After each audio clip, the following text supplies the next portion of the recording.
Take two. Kevin. Okay, welcome back, guys. Back to TNT. Here to give you lots of information. So last week we talked about the changes that are coming up with the stress test with mortgages. So this week we thought we'd talk a little bit about what we're going to talk about again.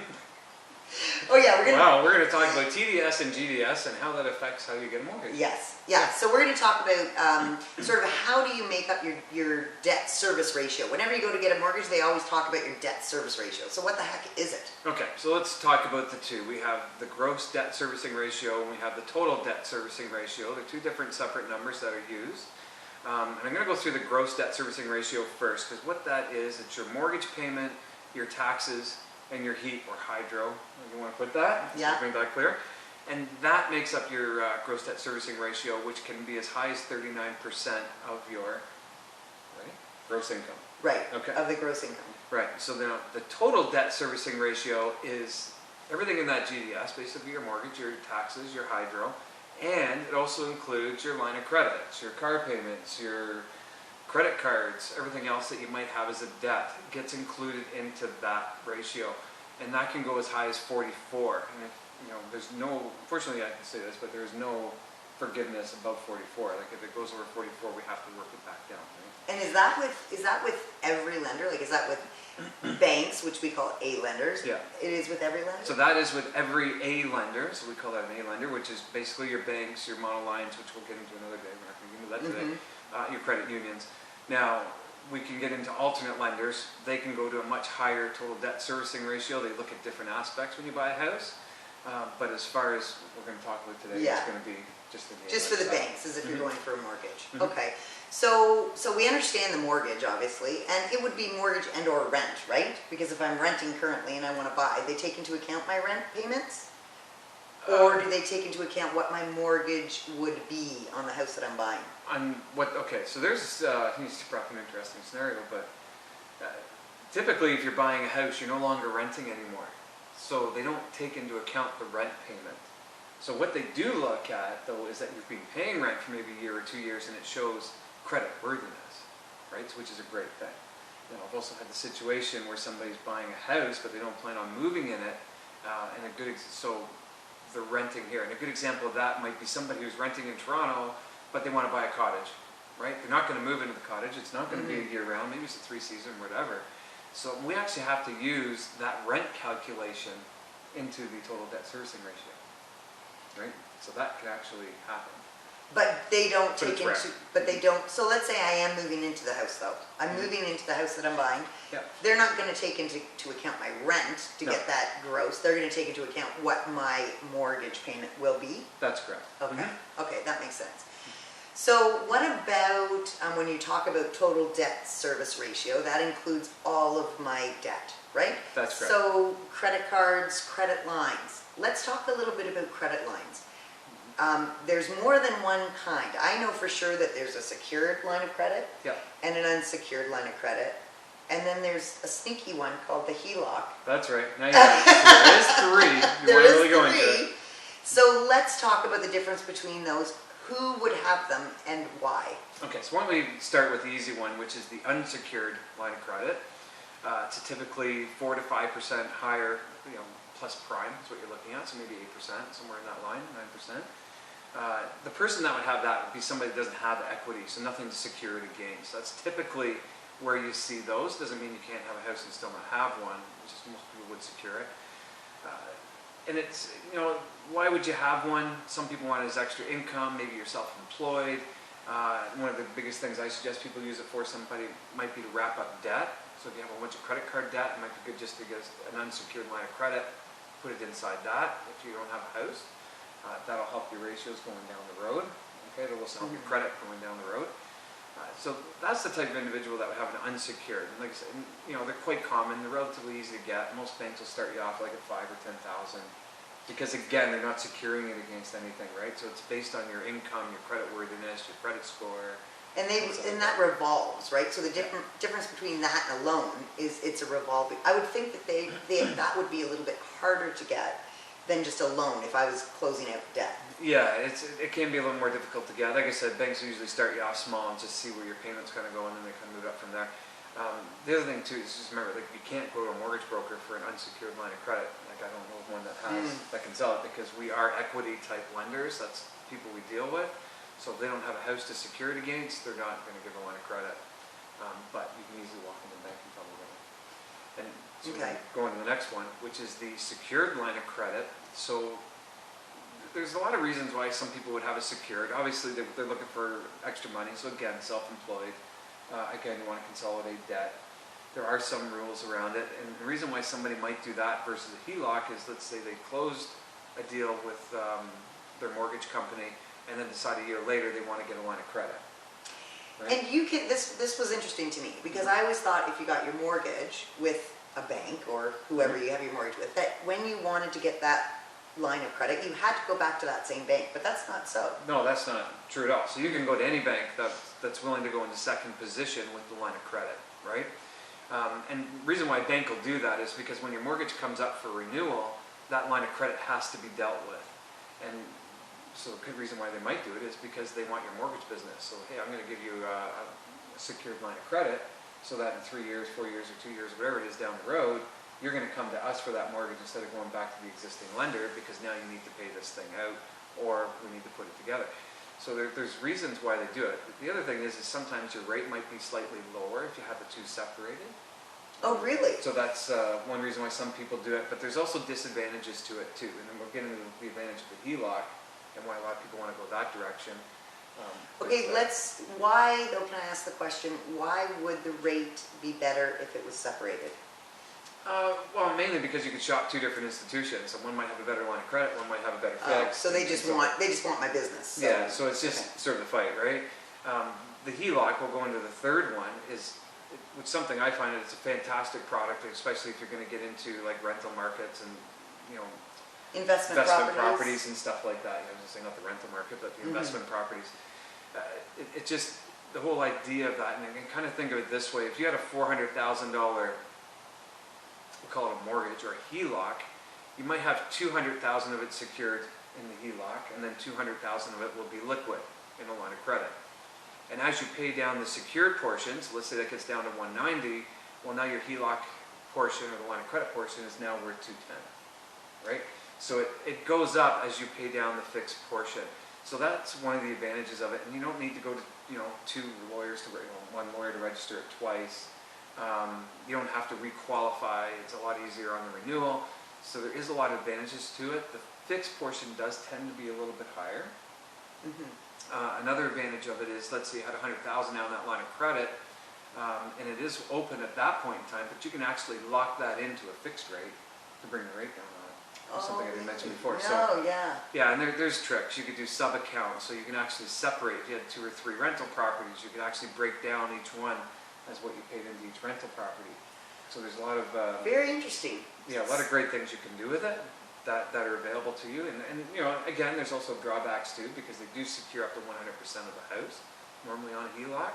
So it is a collateral charge type mortgage, which we can get into another day. And the advantages and disadvantages of that. So one thing, just to clear up, because I'm always about these, what are they called, anagrams or whatever, like when you say HELOC, HELOC. Right. So that means home equity line of credit. So Good. if you, I was going to test you on that, but you got it, so it's perfect. so if you hear that, and because people honestly in your industry, they talk in like HELOC letters. That's all you guys talk in. Yeah. But home equity line of credit. But I honestly always interchange the two. I didn't realize that it was that seesaw effect with a HELOC. Yeah, so they're both attached. It is actually one mortgage under an umbrella, but then they separate it with a line of credit and a mortgage, but it is under one umbrella. Whereas if you were to go get a mortgage and a secured line of credit, even with the same institute, but did it separately, they're two separate products. Right, and this one never goes up. That's what I was saying earlier. It never goes up. Yeah, if it's I said mine doesn't go up. Get a HELOC. I need to get a HELOC. There you go. Okay, interesting.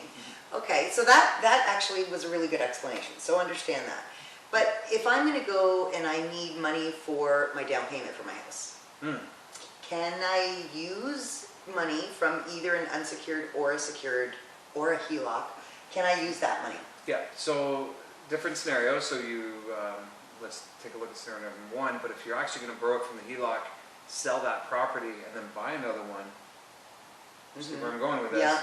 right? So that HELOC and mortgage would have to be paid out from the sale, right? Because it's secured against that property in specific. And you can set up a new one on the new property. But the answer is yes, you could, because the HELOC is going to get paid from the sale. Right. Now, let's say you're going to buy an investment property or a second property or a condo or whatever, and you wanted to pull equity from your principal resident where the HELOC is, and let's say you wanted to pull out $50,000 for the down payment. It's a low down payment. That $50,000 would have to be used in your total debt servicing ratio for the purchase of that property, right? Because now you're adding a debt onto your debt load, right? So it has to go on to that. So although it's possible, because we know that there's rules of where you can get your money for your down payment. That's step 1. Which we'll get into that too, which is the availability for that. But that meets that, so it would be okay. It's permitted, but it may throw you on your total debt service ratio. It may throw you right. It could easily throw you right back down. So it's something obviously to watch out for, right? Unsecured line of credit you can definitely use. You don't have to close it, but again, it gets used on the total debt servicing ratio. And keep in mind, at this point, most banks use 3% of the balance, okay, on that, which is very, very high. So your minimum payment might only be $100, but we might have to use 300 or 400 because that's 3% of the balance, which again can throw your TDS ratios or your total debt servicing ratio really high. And so they're doing that, it seems to me, the same way they are the stress test, right? Yes. Like that's the same principle. Like even though you're only paying 100, we're going to say for these purposes, for this calculation, that you're paying 300 or 400 in order to make sure that there's that buffer. Exactly. And keep in mind, banks are looking at, all banks, I should just say banks, but lenders in general are looking at your available debt, right? And a line of credit, I hate to say this, but a lot of people use a line of credit as a bank account. So they just find it as available money and they keep using it. I don't hate to say it, I do that. They do, yeah. So it really is. And unfortunately, that really can hurt yourself down the road. You don't want to really be doing that. You have to treat it like it is a loan. You do have to pay it back. You don't want to make your minimum, so you'll never pay the thing off. So, I've seen it quite often where people have retired, and I'll get the phone call, hey, I'm mortgage free, can you come over and see me? And then I'll walk in and I'll have a $200,000 secured line of credit right up to the top. I'm like, you're not mortgage free because this is secured against your house, and technically it is still a mortgage. The only difference is you're paying a higher rate for it. Yeah, there is a lot of confusion about that. Yeah. A, understanding what they are, and B, understanding that it is against your house. Like that is it's still a mortgage, you're not debt free. It's still got to be paid off when you sell your house at the end of the day, right? So it happens more often than most people imagine. They think, I'm mortgage free, let's have a mortgage free party, but I could be mortgage free tomorrow too if I wanted to be. And I was going to say, that's a whole nother conversation because that's not necessarily the best way. No. But anyway, we'll save that for another day. Okay, so that makes sense then with that. Now, with that total debt service ratio, we're kind of running out of time, but I want to know about credit cards, and so does everybody else. And how that affects it? How does it affect it? Like, give me some quick tips as to what to do or what not to do with credit cards. A couple of things, and we'll get into credit, I'm sure, in another video. Yes. But, things that you don't want to do is you don't want to go on a big vacation. You don't want to buy a car. Furniture is the common one. A lot of people are buying a new house. They need furniture, so they buy it before they get to move in. All that actually could get added to your total debt servicing ratio, even though you've been approved, even though you've moved forward, you've satisfied all those conditions. A lender can go back and pull that credit bureau a week before you close and say, hey, we got a problem. And you don't want to find into that trap, right? People have been caught in that, right? Absolutely, yeah. So if you're going to do that purchase, do the purchase after you've closed on the house. I know you might have to wait 2 weeks for furniture, but that's okay, right? You don't want to lose the house at the end of the day. And other big tips just to kind of go through, don't go over your credit limit. That's a big hit. That'll hurt your credit in a big way. Ideally, you want to keep your limits no more than 50%. So if you have a $2,000 credit card, do not go over $1,000. That'll keep your credit score high. Pay them off even better if you can every month. And don't close your credit cards. Okay. So that's a huge one too, because people, I know that they always say, well, we've been in meetings and people have said, well, I don't even use it. There's no balance on it, so I'll just cancel it. and you're like, no, don't cancel it. No. The message you're giving is, I can't handle this credit, this amount of credit, right? Exactly, yeah. So you're just trying to get rid of it. And same thing, if you're going to go shopping around, you're going to hurt your credit. So you don't want to go from bank to bank to bank. You think you're trying to get the best rate. This is one of the reasons why I always tell people, use a broker. We only pull one credit bureau. We can take it anywhere. But if you try to do that on your own, even if you go from broker to broker, it looks like you're shopping for money. And that's what it looks like in the eyes of the lender. It's like, okay, why are they going from place to place to place? They don't look at it as you're trying to get the best rate. They look at it as you're looking for money, and you're having a hard time getting it. It's also a big fraud indicator. So maybe you got caught on the first one, so now you learned your lesson. So I'm going to do this now on the second one, and then you get caught there. So then you're going to go to the third one, and that's like a big indicator of fraud. So and we'll probably get into that. That's one of the don'ts as far as lending is concerned, and it does put up a big red flag. Yeah, for sure. And that's one of the things I think I get a lot about you evil mortgage brokers. People are always saying, like, oh, but they're after commission. The person you're going to, the mortgage person you're going to at the bank, they still have a similar setup, except they're working only for the bank. So they're going to give you the best rate that bank offers, where mortgage brokers are going to search and get you the best rate across many. And product. And that's where a lot of people understand too. That bank might not have the product that we have at different lenders and opportunities there. A lot of the lenders we deal with, they're straight online. They're not brick and mortar, so they're much easier to deal with. Smaller staff, and that's also another reason why rates tend to be lower. But it does make a big difference. Right? And the other thing I would suggest is if you say, well, okay, I'll see what Rob has, but I want to go to the bank. Do Rob first. That came out wrong. Happy endings are a great thing. You knew that had to come out earlier. Right. But go to Rob first and let him tell you what he has available, or if you don't want to use Rob, use another mortgage broker, but you're going to get your best bang for your buck there, right? Yeah, and keep something in mind. You mentioned another thing too. Like a lot of people think because you're walking to a bank, they're salaried employees, but some of them are. A lot of the people in the mortgage industry still are commissioned. A lot of people don't realize that. I know too, the banks are fully commissioned. And they also have targets that they have to hit. So they are under that pressure to meet those targets, where I don't have a target.